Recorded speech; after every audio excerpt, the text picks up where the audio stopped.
الله الرحمن الرحيم مقعيga waa Cabdullaahi Cali waxaan ahay musharax madaxweyne dowlad goboleedka Soomaaliyeed ee Jubbaland waxaan damacsanahay maanta inaan halkaan idinkula wadaago shir jaraa'id oo aan doonayo in aan idinkula wadaago waxyaabihii ugu dambeeyay ee doorashooyinka Jubbaland ka dhacayo iyo mowqifkayga ku aadan arrinkaas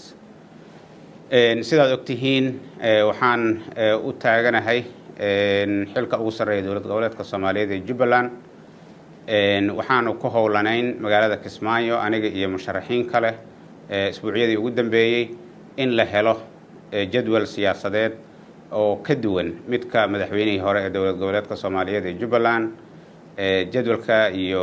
processkaas garab socda kaas oo aanu ujeedadeeda ahayd inaan isku keeno dadka musharaxiinta ah in la sameeyo nidaam lagu tartami karo oo cadaalad ah oo aan isgaraabiyac ahayn oo dadka u dhaxeeyo lagu tartamo la soo saaro shakhsi dadka reer Jubbaland ay codkooda aqlabiyadda ay ku doortaan hawshaasi wax badan ayaa inooga qabsoomay waxaanu shaacinay guddiga doorashada waxaanu sameynay guddiyo kale waxaanu ka shaqeynay in baarlamaanka la soo xiro waxaanu diyaarinay goobtii doorashada lagu qaban lahaa marka waxaan isleeyahay gabagabadii hawsha ayaanu ku dhaweyn waxaan rabaa inaan idinla wadaago hawsha waxaa ku yimid fashilaad kaga yimid dhanka dowladda federaalka ah gaar ahaan xafiiska ra'iisul wasaaraha waxaan rabaa inaan la wadaago dadka Soomaaliyeed iyo taageerayaashayda ujeedada aan anigu u tartamayay waxay ahayd in isbedel uu ka yimaado Jubbaland wadadii iyo wadiiqadii loo mari lahaana waxaa isbaara u dhigtay oo ugu talagalay inuu keligii ku soo noqdo madaxweynihii hore Axmed Maxamed Islaam hase ahaatee processka kale aanu sameynay waxaa maalmihii ugu dambeeyay dadaal badan ku bixiyay in afduub lagu sameeyo xafiiska ra'iisul wasaaraha annagu marka ujeedadaanadu maaha in intaanu diidno caanashubka Axmed inaanu ogolaano caanashub Xamza uu ka shaqeeyay waxaanu doonaynaa waxay ahayd in doorasho loo tartamayo oo madax bannaan oo daahfuran in la helo nasiib darro sidaan sheegay tii ayada ahayd waxaa caqabad ku noqday dowladda federaalka gaar ahaan xafiiska ra'iisul wasaaraha shuruud ayuu ku xiray ra'iisul wasaaraha processka sida uu u dhici lahaa oo ah qofka isaga uu rabo haddii uusan soo bixin in uusan helaynin aqoonsiga dowladda federaalka taasi marka waxay kala shaki iyo tuhun badan ay ku abuurtay dadka musharaxiinta ahaa ra'iisul wasaaraha iyo xafiiskiisa waxay in badan ku dadaaleen in dadyowa kale hawsha qaybta ka ahaa la hor istaago sidaa awgeed hawshii aanu ka shaqaynaynay maanta waxay maraysaa meel foodo ah meel ay tahay in hal shakhsi oo keliya haddii uusan soo bixin processka aan taageerada dowladda federaalka aysan helayn haddii marka ay sidaa tahay oo qof xagga laga soo magacaabay la doonayo in shaqada halkan loo dhiibo waxaan isleeyahay sida ugu habboon waxay ahayd in lasoo magacaabo guddoomiyo gobol ama gubernatore in lasoo magacaabo laakiin in anaga dusha nalaga saaro qof kor laga wato oo nalagu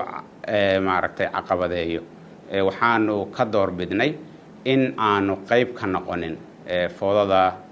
ay ka shaqaysay dowladda federaalka waxaan kaloo rabaa dadka Soomaaliyeed inaan u sheego in isbedelka Jubbaland uu cagajiido in Axmed Maxamed Islaam oo waqtigiisa dhamaaday dadka deegaanku ay meel adag ka taagnaayeen dadka Soomaaliyeed ay meel adag ka taagnaayeen in uu dib u soo noolaado doorashada horteed waxaa sababay siyaasad xumada dowladda federaalka ah ayaa sabab u ahayd haddana in processkii socday ee parallelka ahaa ee aanu rajaynaynay in musharax ku soo baxo isaguna inuu fashilmo waxaa sabab u ah siyaasadda dowladda federaalka ah gaar ahaan xafiiska ra'iisul wasaaraha sidaa awgeed waxaan rabaa inaan u sheego taageerayaashayda iyo dadka Soomaaliyeed rabitaankaygii inaan musharax madaxweyne Jubbaland aan ahaado kama tanaasulin sababtoo ay tahay ma aqoonsani wax allaala wixii Jubbaland iyo Axmed Maxamed Islaam isku doorto sidoo kalena wax allaala wixii foodo ah xafiiska ra'iisul wasaaraha dhankiisa ka yimaado oo howlihii aan wadnay lagu carqaladeeyo iyaduna ma aqoonsani waxaanu wadaynaa wejiga labaad ee hadafkeena oo ah in la xoreeyo deegaanada gacanta dowlad goboleedka Jubbaland ee Soomaaliyeed ka maqan waxaanu wadaynaa dadaalka ah in Axmed Maxamed Islaam iyo siyaasadiisa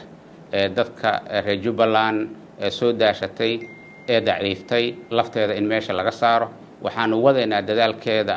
dadaalkeena ah in dowladda federaalka ee Soomaaliya siyaasad xumada ay ku ragaadisay dadka reer Jubbaland ayaduna in meesha laga saaro in la helo fursad lagu wada tashado la isaga yimaado wax dadka anfaco oo munaasab u ah dhamaantood in la helo taas ayaanu ka shaqeynaynaa waxaan rabaa in aan mar kale u sheego taageerayaashayda iyo dadka Soomaaliyeed iyo inta samaha jecel in dadaalkeena halkan uusan ku hari doonin in aanan marnaba ogolaanaynin in aanu ka gaabino wixii aad naga filayseen maalmaha soo socdo hadduu alla yiraahdo waxaan idin la wadaagi doonaa tilaabooyinka xiga ee aanu qaadi doono waxaan rabaa markasta inaan idin xaqiijiyo maanan guul dareysanin dadaalkeena ayaanu halkiisa ka sii wadaynaa marna ma joojin doono shaqada aanu wadno ilaa aanu ka xaqiiqsano isbedel ka dhaca Jubbaland isbedel ka dhaca Soomaaliya iyo ilaa aan xaqiiqsano in deegaanada dowlad goboleedka Jubbaland ee gacanta ka maqan dib loo soo celiyo oo dadku